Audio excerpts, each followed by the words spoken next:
시청자 여러분 안녕하십니까? 박용의 뉴스라이브 문을 엽니다. 오늘 아침 크게 울리는 문자 다들 받으셨죠? 국민안전처가 오늘 11시를 기준으로 폭염주의보를 발효했습니다. 일본 뇌염경보도 지난해보다 2주가량 먼저 발령됐고 야생 진드기 환자도 어제 또 사망하면서 이래저래 야외 활동하실 때 주의하셔야겠습니다. 7월 5일 박용의 뉴스라이브 지금부터 시작합니다. 오늘의 헤드라인입니다. 파산 절차에 들어간 의정부 경전철에 대해 의정부시가 사업자를 바꾸고 역사를 신설하는 방안을 검토하고 있습니다. 서울시 공공자전거 따릉이 대여 절차가 간편해집니다. 앱 설치와 본인 인증 절차 등이 생략됩니다. 상계동 재개발 공사 주변 학교에서 호흡기 질환을 호소하는 학생들이 늘고 있습니다.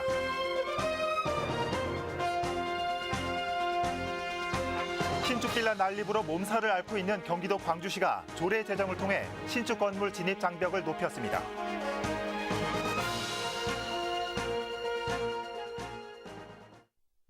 의정부 경전철이 파산 선고를 받은 지 한 달이 지났습니다. 운행이 중단될 수도 있다는 우려 속에 의정부시는 경전철이 멈추지는 않을 거라고 밝혔죠. 하지만 풀어야 할 과제도 만만치 않습니다. 의정부시가 후속 대책을 발표했는데 자세한 내용을 현장에 나가 있는 취재기자 연결해 살펴봅니다. 전병천 기자. 네, 저는 의정부 경전철역에 나와 있습니다. 네, 매번 이 질문을 먼저 드리는 것 같네요. 지금 의정부 경전철 운행은 잘 되고 있습니까? 네, 당장 경전철 운행에 문제가 없을 것 같습니다. 운행과 관련해 파산법원과 의정부시 출자자들은 경전철의 공공성과 계속 운행에 대해 의견을 모았고 이에 따른 합의서를 교환했습니다. 운영기간 중 운영비는 운임 수익금으로 충당되지 않은 부족분에 대해 시와 출자자들이 50대 50으로 분담하고 향후 소송을 통해 정산하기로 했습니다. 예. 또한 후속 사업자 선정까지는 현재 관리 운영사인 인천교통공사에 계속 운행을 맡기도록 했습니다. 예. 자, 그런데 이 해지 지급금 부담을 놓고 이 의정부시와 사업 시행자 간의 입장이 팽팽합니다. 달라, 못 준다 이렇게 논쟁을 벌이고 있는데 지금은 어떻게 진행되고 있습니까? 네, 파산관제인의 실시협약 해지 통보가 지난달 말 의정부시에 전달이 됐는데요. 네. 시행자는 조만간 2,100억 원 규모의 해지 지급금을 시에 요구할 것으로 보입니다. 시는 파산으로 인한 협약 해지는 인정할 수 없기 때문에 해지 지급금을 줄 수 없고 민사소송을 통해 정산하겠다는 입장입니다. 예.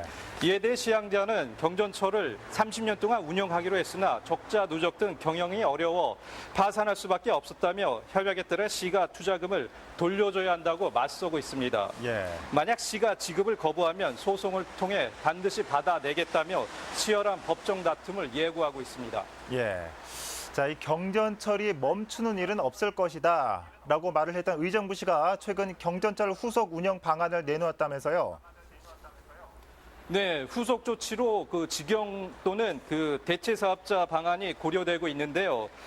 현재는 대체 사업자 선정에 무게가 실리고 있습니다. 예. 시행자에게 지급할 해지 지급금 2,100억 때문인데요. 대체 사업자를 지정하게 되면 신규 사업자가 투자금을 해지금 용도로 사용할 수 있어 시의 부담이 줄어듭니다. 예. 시가 직영을 하게 되면 지방채를 발행해 지급금을 조달해야 하는데 대체 사업자는 해지 지급금을 민간 자본으로 조달해 장기간 균등 분할 상환할 수 있어 시 재정 운영에 유리합니다. 예. 현재 이 같은 내용은 용역기관의 타당성 검토를 마쳤는데요. 시는 앞으로 의회와 주민 설명회를 통해 최종 방안을 확정한다는 계획입니다. 예. 그러니까 이 사업자를 바꿔서 경영을 달리 해보겠다는 건데 그런데 이 경영 방식도 중요하지만 이 근본적으로는 경전철을 많이 타게 해야 할 것 같은데 이런 대책은 세워졌습니까? 네, 일단 노선 연장안을 내놓았는데요. 네. 우선 경민대역과 밀락역 그리고 경전철 차량기지 등 신설 역사 조성을 검토하고 있습니다. 그러니까 유동인구가 증가할 것으로 예상되는 지역에 예. 역사를 만들어 경전철의 수요를 늘리자는 건데요. 또한 탑성역과 발곡역까지 순환 노선으로 만드는 방안도 검토하고 있습니다. 예. 시는 내년 2월까지 이 같은 내용에 대한 타당성 검토를 마치고 시의회 협의와 주민 공청회를 거쳐 추진할 계획입니다. 네, 지금까지 의정부 경전철역에서 전해드렸습니다. 네, 전병천 기자 수고했습니다. 자, 이 의정부 경전철 파산 후에 풀어야 할 숙제가 적지 않습니다. 모쪼록 이번 계기로 의정부 경전철이 환골탈태하는 계기가 됐으면 좋겠습니다. 의정부 씨 연결해봤습니다.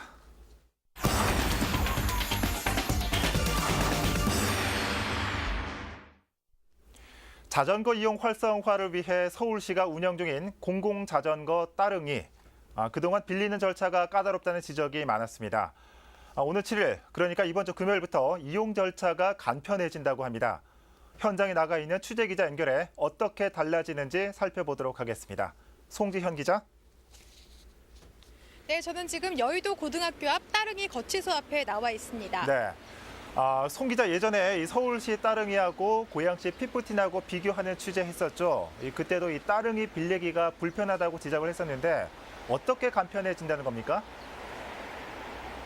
저도 정말 여러 번 빌려봤는데요. 복잡한 절차 때문에 한 5분에서 10분 정도 소요가 됐습니다. 네. 절차를 보면요. 지금 제 옆에 이렇게 8가지 절차가 나와 있습니다.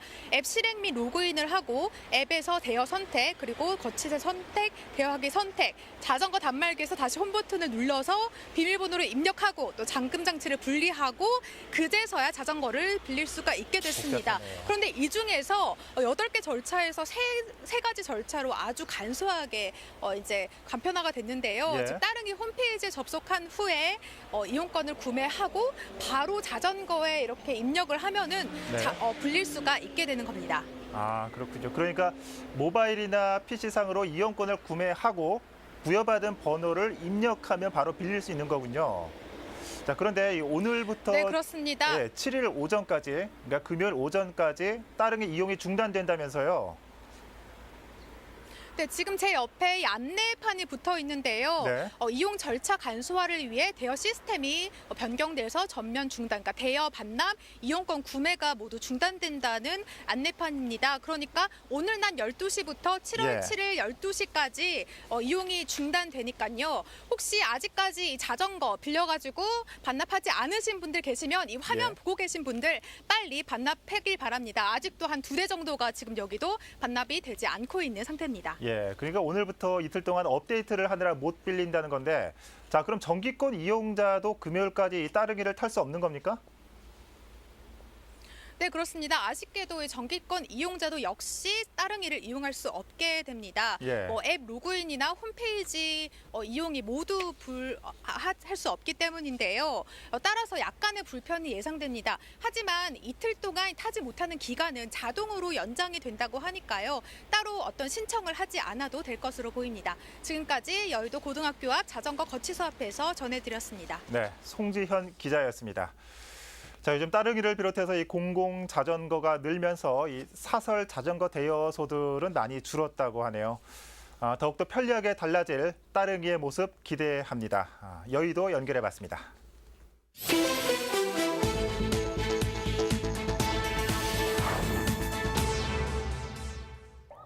어제 오전 8시쯤 경기도 하남시 광암터널의 송파 방향 출구에서 차량 4대가 추돌하는 사고가 발생했습니다. 이 사고로 차량에 탄 김모 씨와 최모 씨가 타박상을 입고 목과 등의 통증을 호소해 인근 병원으로 후송됐습니다. 소방당국은 정확한 사고 원인을 조사 중입니다. 어제 오후 9시쯤 경기도 이천의 한 창고에서 불이 났습니다. 인명피해는 없었지만 외벽 일부와 농자재 등이 불에 타 소방서 추산 250만 원의 재산 피해가 발생했습니다. 소방당국은 목격자 조모 씨의 진술에 따라 창고 입구 전선부에서 화재가 발생한 것으로 보고 있습니다. 지난 3일 새벽 1시쯤 경기도 남양주의 한 도금 공장에서 불이 났습니다. 인명피해는 없었지만 공장 건물 2,000여 제곱미터 중 800여 제곱미터와 안에 있던 도금 재료 등이 불에 탔습니다. 경찰과 소방당국은 공장 안에 있던 CCTV 영상을 확인하는 한편 현장 감식을 진행해 정확한 사고 원인을 파악 중입니다.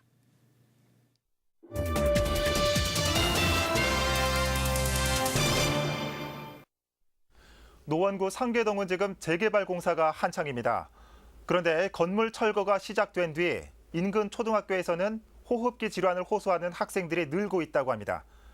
공사 때문이라는 주민 측과 이 정상적인 절차를 거쳤다는 사업자 측이 맞서고 있습니다. 비단 이곳만의 문제는 아닐 겁니다. 박선아 기자입니다. 재개발 공사가 시작된 노원구 상계 4구역입니다. 공사장과 담장 하나를 사이에 두고 초등학교가 위치하고 있습니다. 그런데 철거 시작 후 호흡기 질환을 호소하는 아이들이 늘고 있습니다. 특히 아직 면역력이 약한 병설 유치원 아이들의 피해 상황이 심각합니다. 아토피랑 비염이 있는 아이들이 증세가 심해졌고요. 그리고 아이들이 이렇게 좀 간지러워하기도 하고 목이 좀 많이 붓고. 이 같은 이유를 학부모들은 비산먼지에서 찾고 있습니다. 건물을 부수면서 발생하는 미세먼지가 바람을 타고 초등학교까지 유입되고 있다는 주장입니다. 실제로 운동장에서 마음껏 뛰어놀 수도 없고 학습하는데 소음도 너무 심해가지고 이 한여름에 창문을 닫아놓고. 공사 현장 주변으로 방진망 등의 가림막이 설치됐지만 학교 건물 높이보다 낮고 찢겨진 곳도 많아 먼지를 차단하는 데는 역부족이란 설명입니다. 제가 있는 곳은 이 학교 옥상입니다. 보시는 것처럼 공사 현장에는 가림막이 설치됐는데요. 하지만 학교 높이보다 낮아서 미세먼지 등의 유해 물질을 막는 데는 역부족이라는 지적입니다. 어제 같은 경우 건물 2동 철거하는데요. 제가 나와서 지켜봤거든요. 먼지가 아주 뻘겋게 저희 학교 쪽으로 오는 거예요. 현재 이 학교 유치원생 3분의 1가량은 병원 진료를 이유로 등교를 미루고 있는 상황. 아이들 건강에 빨간불이 켜지면서 학부모들은 건설사를 향해 학습권 보장을 위한 대책 마련을 촉구하고 있습니다. 일단은 공기 쪽에 문제가 있으니까 공기청정기, 그리고 문을 못 여니까 아이들이 이 더위에 풍에어컨을 유치원 교실에 설치를 일단 급한 대로 그거 먼저 해달라고 요청을 했어요. 건설사 측은 이에 대해 정상적으로 철거 허가 절차를 통과하고 공사를 진행하고 있는 만큼 문제될 게 없다는 입장입니다. 다만 학부모들이 요구한 교실 안 공기청정기 설치 등은 검토 중에 있다고 밝혔습니다. 우리가 철거하면 한번 들어갈 때 여기저기서 이제 허가받는 게 되게 많아요. 비산먼지 측정을 해야 되고, 말씀하신 대로 그런 피해가 있으면 최대한 맞춰드리려고 해요, 저희가. 건설사 측의 입장 표명에 학부모 측은 무성의한 답변이라며 반발했습니다. 이에 따라 피해 대책위를 구성하고 3인 시위와 집회를 계획하는 등 집단 행동을 예고하고 있습니다. 딜라이브 서울 경기 케이블 TV 박선아입니다. 신축 건물로 인한 피해는 이곳뿐만이 아닙니다. 빌라와 연립주택 등이 난립하면서 새로운 도시 문제가 대두된 경기도 광주시. 광주시가 뒤늦게 관련 조례를 개정했습니다. 신축 건물 허가가 까다로워지면 무분별한 난개발이 방지될 수 있을까요? 양재정 기자입니다. 경기도 광주시 오포읍 능평리입니다. 분당 등 인근 지역에서 이사오는 주민들의 주택 수요가 급증하면서 신축 빌라와 연립주택이 산 위로 올라가고 있습니다. 주택가 도로는 차량 한 대가 겨우 지나갈 정도로 협소합니다. 원주민들은 하루가 다르게 들어서는 신축 건물 때문에 여러 가지 불편을 호소하고 있습니다. 개발이라는 게 명목 아래 산허리를 동강내고 엄청나게 아주 그냥 토목공사가 시작이 돼가지고 주민들한테 흙먼지, 미세먼지 이런 또 건강에 엄청나게 피해를 많이 받고 있고요. 이렇게 난개발로 도시 모습을 완전히 바꾸는 무분별한 건축 허가가 앞으로 광주시에서 나기 어렵게 됐습니다. 지난달 광주시의회는 난개발 예방 조례를 개정해 빌라 천지로 몸살을 앓고 있는 광주시 곳곳에 무분별한 개발 행위에 철퇴를 가했습니다. 이 개정 조례안에 따르면 차량 교행이 가능한 6m 도로가 건축 대상지까지 연결되고 공공상하수도가 의무적으로 설치돼야 빌라와 연립주택 건축이 가능합니다. 경강선을 중심으로 해서 이제 수요 압력이 높은 지역들 같은 경우에는 필수적으로 6m 도로를 확보해야만 공동주택 개발을 할 수가 있기 때문에 아무래도 지금처럼 난개발은 좀 방지하고 주민들의 주거 여건을 좀 향상시킬 수 있다 이렇게 판단하고 있습니다. 당초 광주시의회는 난개발 방지 조례안을 놓고 우여곡절이 많았습니다. 건축과 부동산 관계자들이 사유재산권 침해와 개발의 발목을 잡는 악법이란 논리로 집단 민원을 강하게 제기했습니다. 결국 지난 2월 오포읍 등 성장관리지역은 제외한다는 내용을 담은 개정안이 부결되면서 한 차례 폐기 위기까지 몰렸습니다. 광주시 전 지역을 대상으로 한 난개발 방지 조례안이 이번에 시의회를 통과하면서 경기도를 거쳐 빠르면 이달 중순경부터 시행될 것으로 보입니다. 딜라이브 서울 경기 케이블 TV 양재정입니다. 서울 서대문구의회 임시회가 열렸습니다. 예산결산 특위가 구성되는 등 순조로운 출발을 보이는 듯 했지만 구의원과 구청장이 본회의장에서 언쟁을 벌이는 등 내부 갈등이 표출됐다는 지적입니다. 신승훈 기자입니다. 서대문구의회 제235회 임시회 제1차 본회의가 끝나기 직전 5분 발언에 나선 장수기 의원. 조례 발의나 개정 등에 있어 구청 공무원들이 제대로 협조하지 않거나 정보를 공개하지 않고 있다며 불만을 제기합니다. 입법관에 대한 올바른 태도를 갖춰주시고 어공과 늘공이라는 구분을 하지 마시고 의원이 말하는 것이라 생각하시고 예의를 갖춰주십시오. 뒤를 이어 발언에 나선 홍기식 의원은 지난 정례회에서 발생한 구청장의 임의 발언을 문제 삼았습니다. 현행 지방의회 회의 규칙 발언에 관한 조항을 살펴보면 발언권은 의원에 한해 적용됩니다. 발언권을 얻어 공식 발언을 할 수 있는 구의원과 달리 구청장은 질의응답이나 인사말을 통해서만 의사를 밝힐 수 있는 것입니다. 파가 잊혀지게 되면 지역 주민들의 여론에 좋지 않은 영향을 끼칠까 두려워서 그런 것이라고 생각됩니다. 어떻게 하여 구청장이 신성한 의회마저 좌우장대하려 하고 홍 의원의 발언으로 또다시 언쟁이 시작되자 의장이 회의 중단을 선포했습니다. 하지만 언쟁은 더욱 심해졌습니다. 의원의 권한이 의회에서 할 수 있는 거는 발언이 그렇지만 최소한 인격적으로 인격적으로 잘못된 게 뭐가 있으니까 지금 말한 거지. 폐회 이후에도 구청장은 자신의 입장을 토로하려 했고 의원들은 서둘러 퇴장하는 상황이 벌어졌습니다. 제가 전중에 왔지 지금까지 그런 적 없어요. 홍기식 의원님 함부로 이렇게 막 우리 공무원들에 대해서 막 대하시는데 그렇게 하대받아도 되는 겁니까? 서대문구 의회는 이번 임시회를 통해 예산결산특별위원회와 국공립 어린이집 관리 실태를 점검하는 행정사무조사를 시작합니다. 결국 예산심사와 행정사무조사를 앞두고 행정부가 의회와 대립각을 세운 셈이어서 앞으로 활동에 적잖은 갈등을 예고하고 있습니다. 딜라이브 서울 경기 케이블 TV 신승훈입니다. 도심 속 위치한 철도 차량 기지는 면적이 넓고 토지 보상이 수월하다 보니 매력적인 개발 부지 중에 하나입니다. 하지만 이 같은 장점이 반대로 사업 추진에는 걸림돌로 작용될 수 있습니다. 구로구에서도 10년 넘게 차량 기지 이전이 추진되고 있습니다. 성과 없이 시간만 끌어왔는데 최근 구로구가 이전을 위한 용역에 착수했다는 소식입니다. 엄종규 기자입니다. 구로일동에 위치한 철도 차량 기지입니다. 25만 제곱미터에 달하는 이곳의 이전이 추진된 건 지난 2005년. 워낙 대형 사업이다 보니 관계기관 간 의견이 엇갈리면서 사업은 한 발짝도 나아가지 못했습니다. 그런데 최근 사업 추진의 불씨가 다시 살아나고 있습니다. 이전 작업의 첫 단추인 도시관리계획 용역이 이달 중 시작됩니다. 이에 따라 차량기지 이전도 속도를 낼 전망입니다. 현 차량기지를 주거와 상업시설이 들어올 수 있도록 도시관리계획을 변경하는 작업입니다. 구로구가 이 같은 작업에 착수할 수 있었던 건 지난해 말 기획재정부가 차량기지 이전에 사업성이 있다는 평가를 내놨기 때문입니다.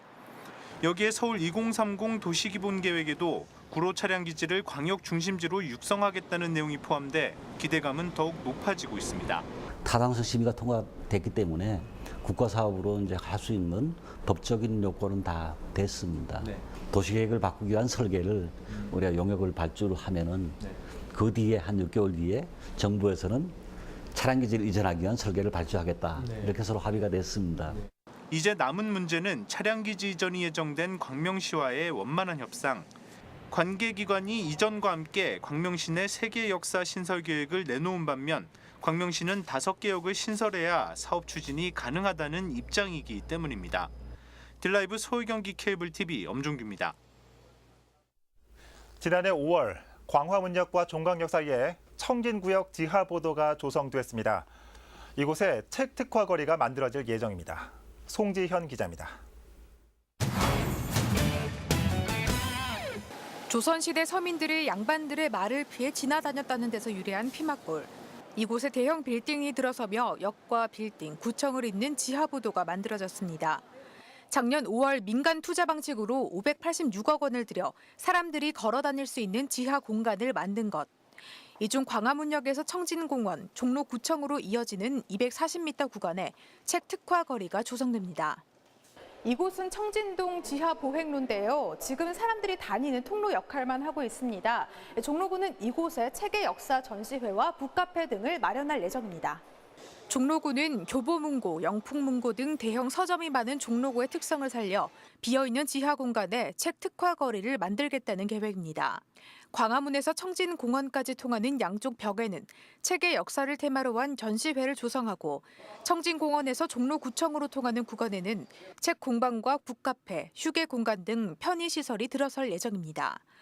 또 무대도 만들어 유명 작가의 북콘서트를 여는 등 청진구역 지하보도를 걷고 싶은 길로 만들겠다는 목표입니다. 종로구는 사업 선정 업체와 이달 중 계약을 마무리하고 공사에 착공해 올해 10월 책 특화 거리를 완성할 계획입니다. 딜라이브 서울 경기 케이블 TV 송지혜입니다.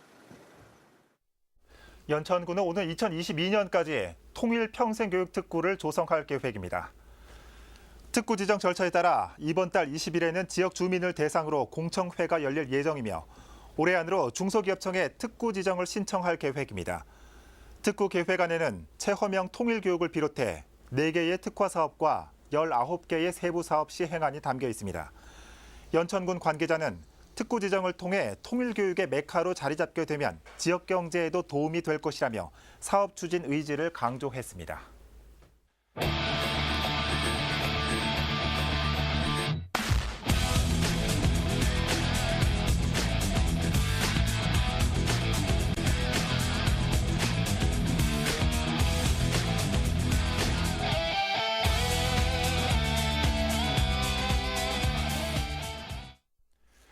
일주일 출근 횟수 3일, 1일 근로시간 6시간. 어제 서울시 토론회에서 발표된 우리나라 청소년 아르바이트 실태 조사 결과입니다. 이쯤 되면 기간제 계약직과 비슷한 노동시간인데 보험을 적용받지 못하는 경우가 10명 중 6명, 수당을 못 받는 경우도 과반수가 넘습니다. 내년도 최저임금을 두고 사회적인 관심이 모아지고 있죠. 양적인 증가도 중요하지만 질적인 향상도 함께 고려돼야 할 부분입니다. 박용의 뉴스라이브 마칩니다. 시청해주셔서 고맙습니다.